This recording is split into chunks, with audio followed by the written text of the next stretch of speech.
അപ്പോൾ നമ്മൾ പിന്നെ തൊടിയിൽ കുറച്ച് മഞ്ഞൾ നട്ടിരുന്നു കേട്ടോ. മഴ ആരംഭത്തിൽ ജൂൺ ജൂലൈയിലാണ് ഇതൊക്കെ നടുക.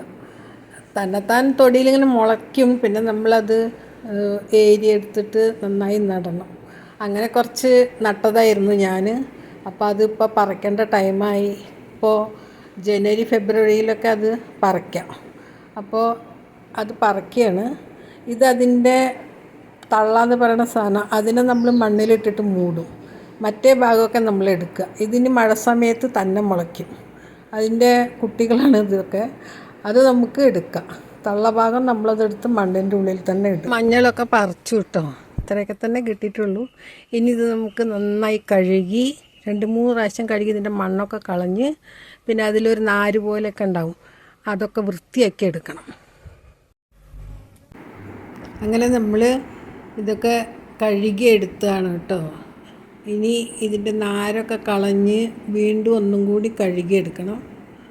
എന്നിട്ട് നമ്മളത് എടുത്ത് പുഴുങ്ങുക. നല്ല വെട്ടി തിളയ്ക്കണ വെള്ളത്തിലിട്ടിട്ട് പുഴുങ്ങിയെടുക്കണം. അങ്ങനെ ഇതൊക്കെ വൃത്തിയാക്കി വെച്ചിട്ടുണ്ട്.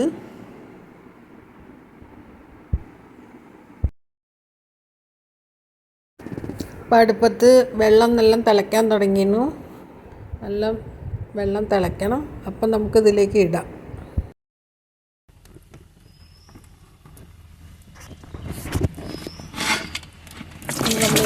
ഇടുകയാണ്.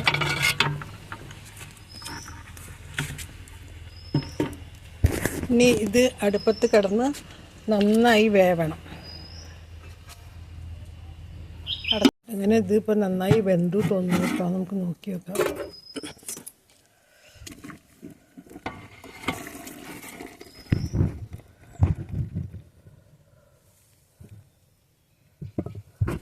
ഇത് വെന്തു. ഇനി നമുക്കിത് ഊറ്റിയെടുക്കാം.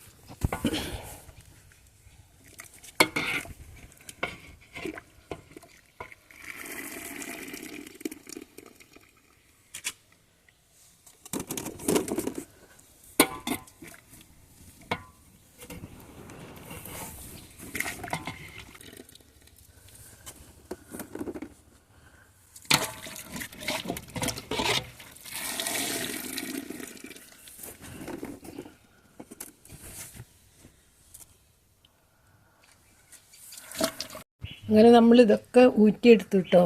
ഇനി ഇത് വെയിലത്ത് കൊണ്ടിട്ട് ഉണക്കണം. ഇതിങ്ങനെ പൊട്ടിച്ചാൽ അതിൻ്റെ ഇങ്ങനെ നൂല് വരും. ഇതുപോലെ ഒരു നൂല്, അതാണ് ഇതിൻ്റെ പാകം. നന്നായി വെന്തണം. ഇനി ഇത് നമുക്ക് വെയിലത്തിട്ടിട്ട് ഉണക്കിയെടുക്കാം. അങ്ങനെ നമ്മൾ ഊറ്റിയ മഞ്ഞളൊക്കെ വെയിലത്തിട്ടിട്ട് ഉണക്കാടാം. ഇത് ഒരാഴ്ചയോളം നല്ല ഉണങ്ങണം.